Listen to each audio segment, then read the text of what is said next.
ক্রীড়া উপদেষ্টার সঙ্গে বিসিবিতে তামিম। অন্তর্বর্তীকালীন সরকারের যুব ও ক্রীড়া মন্ত্রণালয়ের দায়িত্ব নেওয়ার পর সোমবার প্রথমবারের মতন মিরপুর শেরেবাংলা স্টেডিয়ামে পরিদর্শন করেছেন আসিফ মাহমুদ।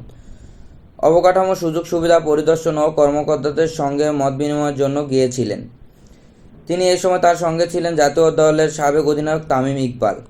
লম্বা সময় পর হোম অফ ক্রিকেটে পা রাখেন তিনি। প্রায় 1 বছর ধরে জাতীয় দলের বাইরে থাকা তারকা ওপেনার ফিটনেস নিয়ে কাজ শুরু করতে চান।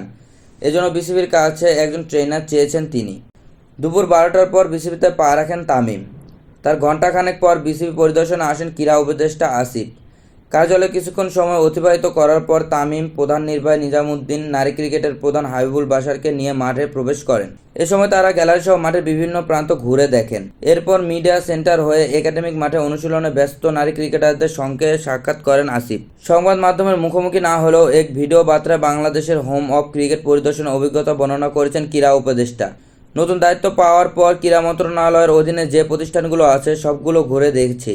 বিকেএসপিতে যাওয়ার কথা ছিল, যেতে পারিনি। বিসিবি ও ক্রীড়া পরিদপ্তরে আসা হয়েছে। অবকাঠামোগত সুবিধাগুলো ঘুরে দেখছিলাম।